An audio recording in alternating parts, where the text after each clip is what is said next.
Today is my birthday, and this morning I gave myself the birthday gift of consistent practice. So, I'd like to make a video about 3 tips for you to be able to have some consistent practice in your life. Because without consistent practice, you're not going to be able to make significant progress with your guitar playing. And if you don't make significant progress, then you'll feel stuck exactly where you are. And then maybe you'll quit one day. And neither of us want that to happen. So, tip number 1 for practicing consistently is developing the skill of asking of ourselves appropriate challenges. And this is a tough one. But if you can master this skill, it takes care of so many other things.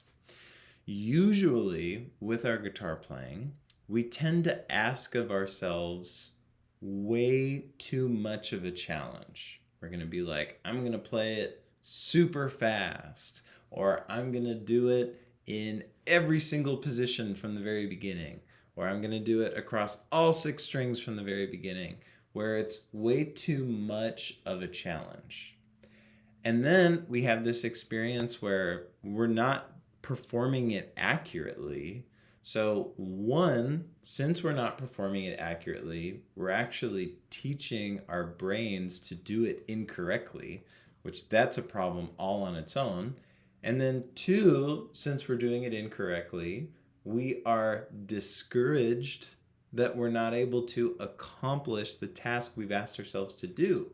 And in that discouragement, day over day, it makes it so much more likely that we're just going to put the guitar down even for a little bit. And you know how it goes. You put the guitar down for a little bit, turns into a lot of bit. I mean, how many times have you not touched the guitar for weeks or months or maybe even years in some cases, where you had no intention of taking months off, but you set it down and you're like, I'll do this another time. And then when you wake up, a couple months have gone by, a couple weeks, whatever it is.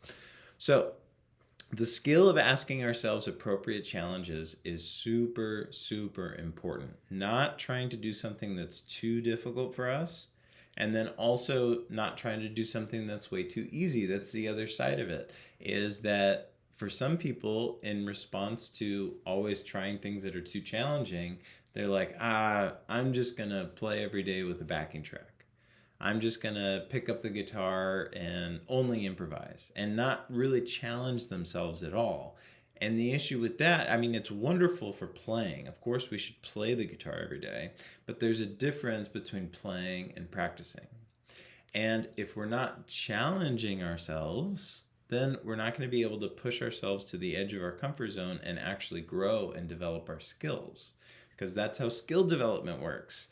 We have to get to the edge of what we're capable of, but still in that zone where we're able to execute it and practice there so that we can widen our ability and strengthen those skills. So developing the skill of asking an appropriate challenge of ourselves is both not doing a challenge that's too difficult and also not doing a challenge that's too easy. We're thinking Goldilocks here, right? We don't want the porridge to be too hot. We don't want it to be too cold. We want it to be just right. Now, going one layer deeper, another reason why this skill is so difficult is because over time, as your skills change, what will be an appropriate challenge for you also changes. And our abilities to practice change on a day-to-day basis.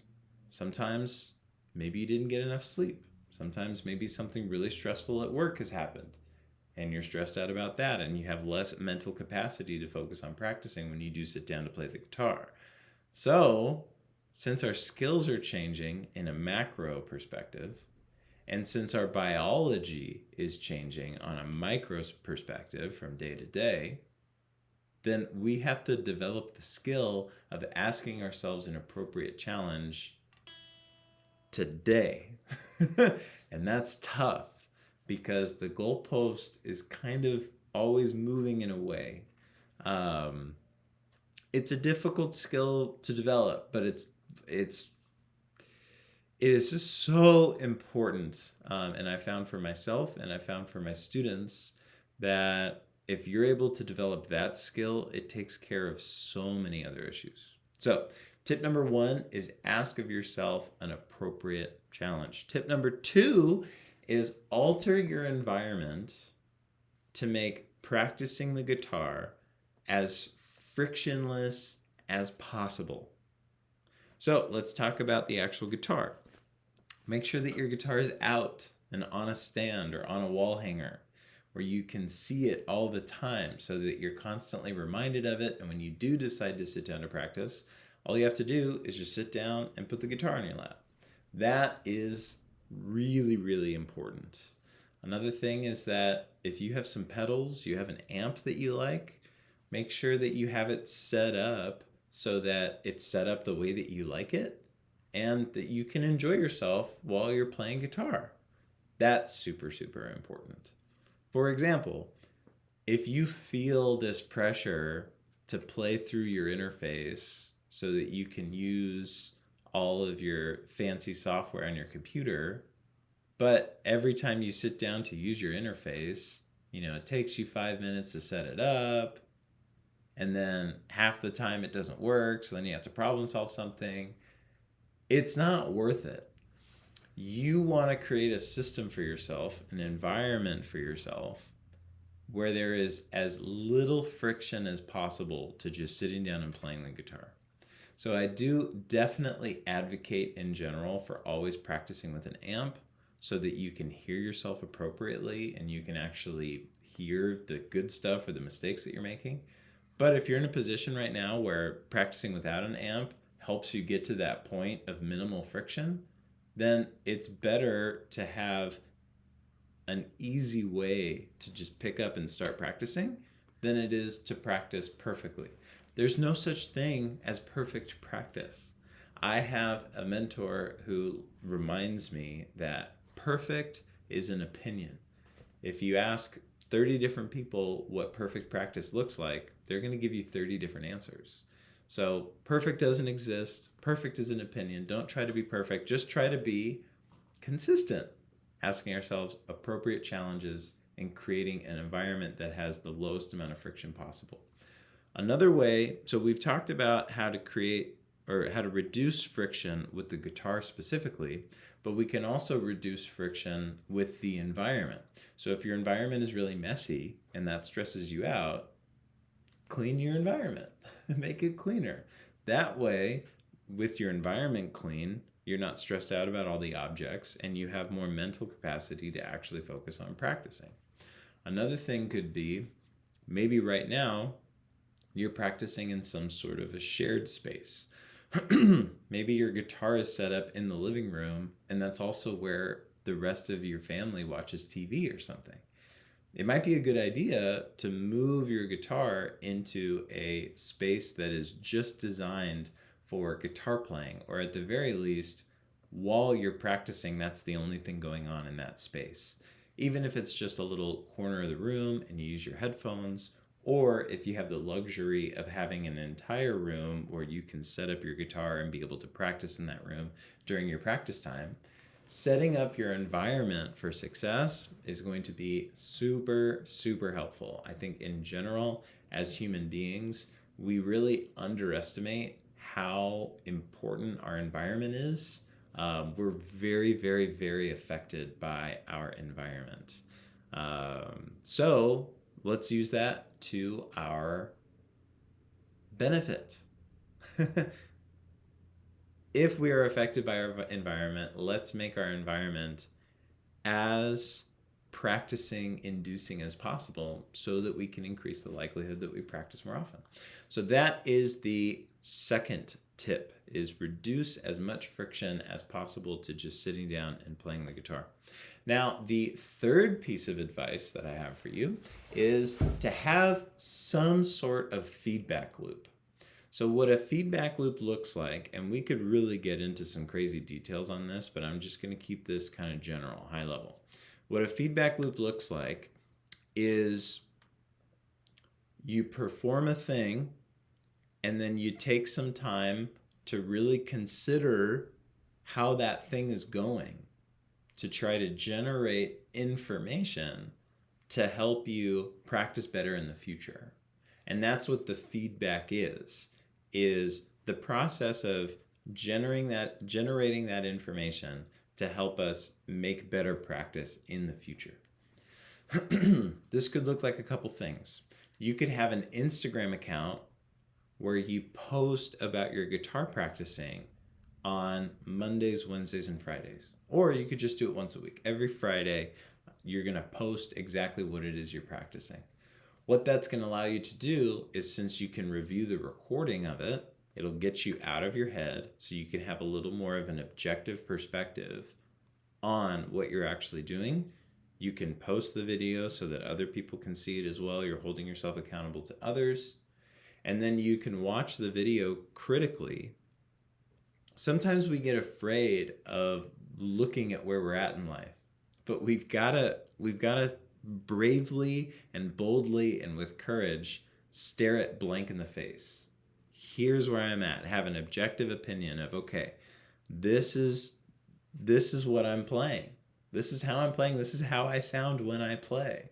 And listen to that video and allow that information of, okay, I didn't play this note very well. I'm playing that too loud. I'm playing that too soft. I'm off time here. Use that information to be like, okay, now that I know that I'm struggling with playing too soft sometimes, playing too loud sometimes, playing off rhythm sometimes, how can I alter my practice plan this next week to increase the likelihood that I actually improve on those things?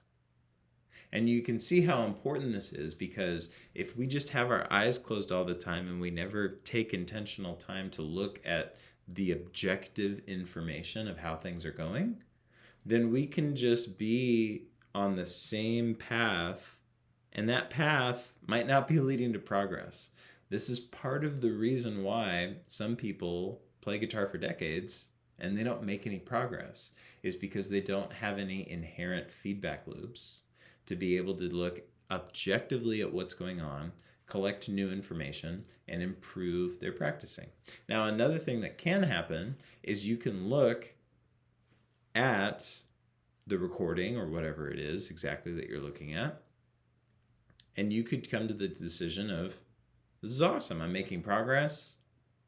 I'm doing everything that I need to do in order to make progress, and all I need to do is just continue with the plan.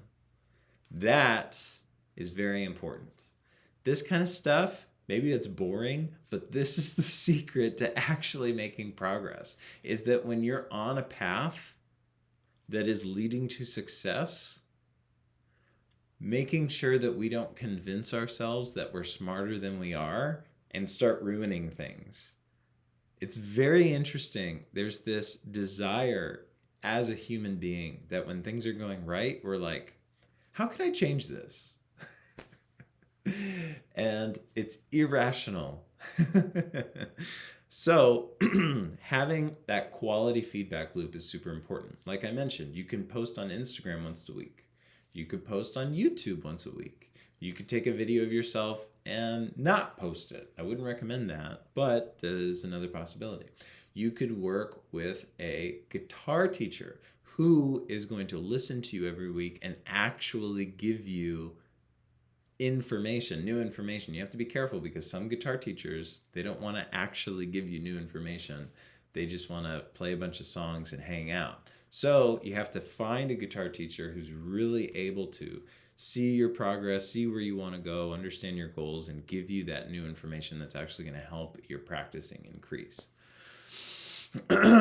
In my guitar program, we do this in a couple ways. One is every week, students are required to send me weekly video check-ins so that I get to let them know how they're going and let them know what's going well and maybe what they need to change. And then we also have group meetings where we're able to have discussions and hear one another. And I also try to teach them skills so that they can generate their own feedback from time to time, because becoming an independent guitar player is also very, very important.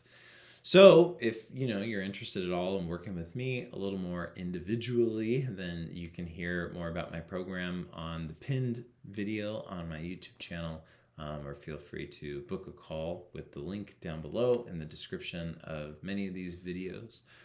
But yeah, the practicing consistently is imperative.